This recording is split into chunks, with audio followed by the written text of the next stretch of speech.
हाल ही में केंद्र सरकार की ओर से पारित कृषि विधेयक में सुधार करने की मांग उठाई है।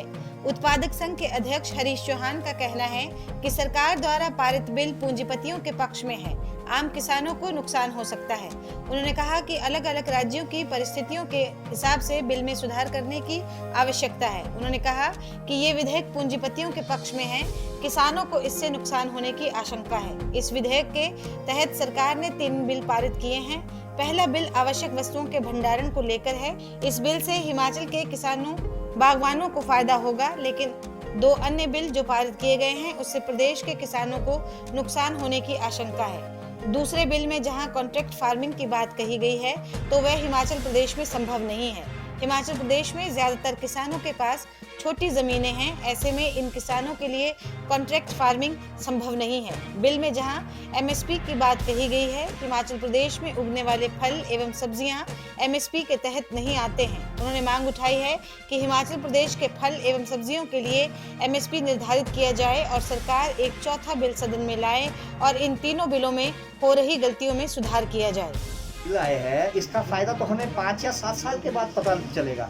अभी ये किसी को क्लियर नहीं है कि इसका फायदा कितना होने वाला है, क्योंकि सरकार अपनी तरफ से अपने फायदे गिना रही है और ऑपोजिशन जो है वो इसके नुकसान गिना रही है। लेकिन हम फार्मर्स जो है वो पूरे देश या प्रदेश के फार्मर जो है हम कंफ्यूजन में है कि भाई इसका कितना लाभ है और कितना नुकसान है। हम इसमें जब जितनी ज़्यादा राजनीति होगी तो हमें उतनी ज़्यादा क्लियरिटी नहीं आएगी। हम चाहते हैं कि इसको ज़्यादा क्लियर किया जाए कि भाई फार्मर के इन बिलों से कितना फायदा है, कितना नुकसान है। इसके एक टेबल सा बनाया जाए नुकसान और फायदों का, तब जाके हम जितने संगठन किसान संगठन है देश में या प्रदेशों में उन सब से चर्चा करके इसको कानून प्रारूप में, वैसे तो लोकसभा राज्यसभा में पास हो ही चुका है, आदरणीय राष्ट्रपति महोदय जी के पास ये फाइनल उस पर जाना है। तो उससे पहले हम चाहते हैं कि इसमें सरकार जो है टेबल पे किसान संगठनों के साथ बैठे और जो ये हमें शंकाएं लग रही है उसको दूर करे। ऐसा है, ये जो नए बिल आए हैं ये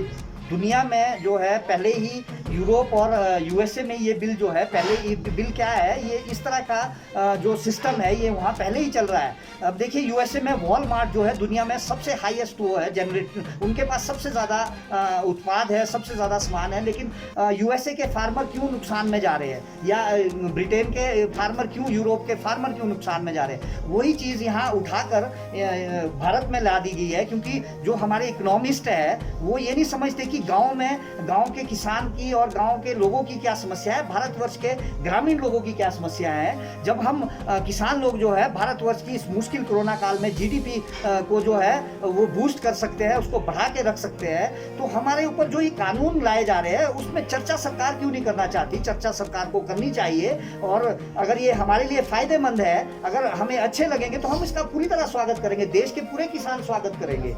ये हमारा मानना है। आपने चौथा कहा है कि भाई भारतवर्ष में शांता कुमार जी की रिपोर्ट के हिसाब से केवल 6% लोगों को जो है वो एमएसपी का फायदा मिल रहा है, 94% लोगों को एमएसपी का फायदा नहीं मिल रहा।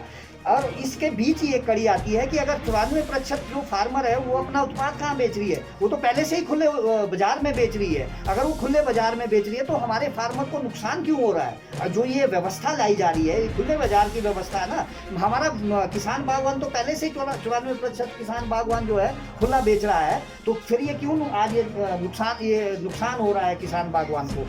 हमारा मानना है कि भाई जो ये एमएसपी है ये सारे उत्पादों पे लागू किया जाए, जो भी उत्पाद भारतवर्ष में है। अभी तक भारतवर्ष में केवल 23 उत्पादों पर जो है वो एमएसपी लागू होता है, जिसमें कि 2-3 चीज़ों पे सबसे ज़्यादा एमएसपी मिलता है, बाकी चीज़ों पे तो अच्छी तरह मिलता भी नहीं है। एमएसपी तो आप कर लीजिए, अब गेहूं का 1800 की जगह आप 7000 कर लीजिए। अगर उसकी खरीदी नहीं करेगी सरकार या खरीदी नहीं होगी तो उसके लिए किसान के लिए एमएसपी का क्या फ़ायदा, उसको तो खुले बाजार में वैसे भी जाना पड़ेगा।